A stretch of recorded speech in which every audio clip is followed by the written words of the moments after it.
Carolina Haints.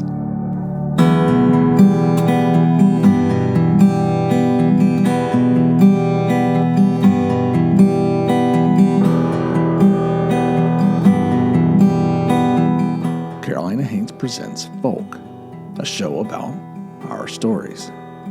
I'm your host, Dan Sellers.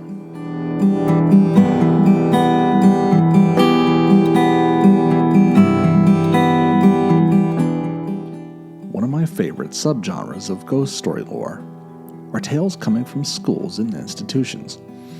On Carolina Haints, we've told stories from UNC Chapel Hill to USC in Columbia to App State. And I've had the pleasure of traveling to various colleges across the Old North State, which typically affords me the opportunity to research and tell some local stories. Well, for today's story, we're traveling back to Western North Carolina to Lees-McRae College in beautiful Banner Elk.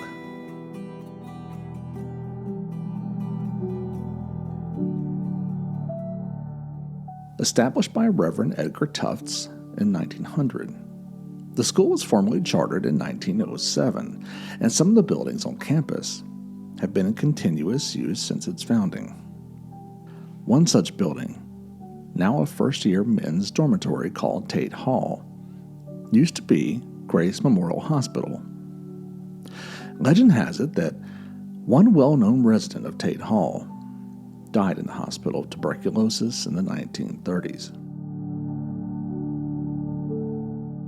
Encounters with Emily Draughn have varied, from sightings of a full bodily image to photos of orbs. But it's believed that Draughn is more or less a friendly spirit, perhaps mischievous, but ultimately harmless. It seems that Emily likes to get people's attention and has been responsible for flashing lights and creating a stampeding ruckus in the building.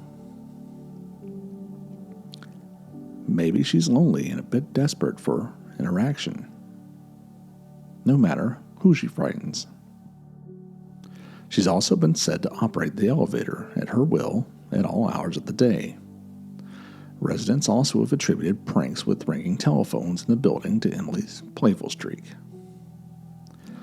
Many students have experienced Emily Draughn over the decades, each with their own set of stories, and the tales told about Draughn are numerous as well. Some say that she was only 12 years old when she died in the hospital. Some believe that she spends most of the time in the afterlife haunting the college's library, only occasionally stepping over to Tate Hall from time to time. On the second floor of the Carson Library is an archive of Southern Appalachian stories known as the Sterling Collection. Emily's been known to haunt this particular section, and over the years, she's been used as sort of a catch-all scapegoat for anything that goes wrong in the library. The whole Emily Draughn's up to her old tricks. But on the contrary, she's also been attributed to helping the library staff as well. One time, a group of librarians had searched in vain for weeks to find a misplaced volume in the collection, only to come across it protruding from the other volumes after having passed it many times. One library student claims to have had a bizarre encounter with Emily Draughn and even interacted with her. One day, he claimed he looked up and saw her reading a book and, not realizing who he was talking to, advised a woman that she had to leave that particular area. She silently walked away and disappeared. Later, the same student said his hand started bleeding from seemingly nowhere.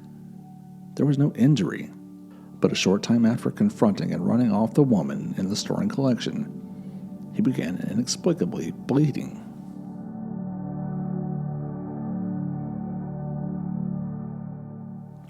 If you'd like to visit Emily Draughn, her grave's in town at the Banner Elk Cemetery. From a visit to her grave, other peculiar facts arise. Despite what many students and faculty members have described Emily as being an adolescent girl, her tombstone suggests that she was 82 upon succumbing to tuberculosis.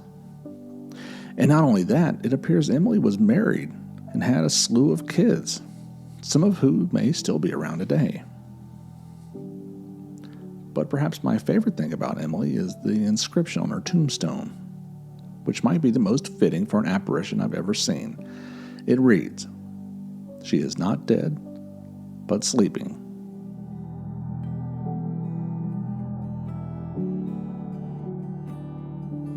This episode of Folk was brought to you by Recapping Productions and Carolina Haints Incorporated, a nonprofit organization dedicated to promoting folklore storytelling throughout the Carolinas. You can find more about us, including our book, upcoming tour dates, and legends and lore markers at our website, carolinahaints.com.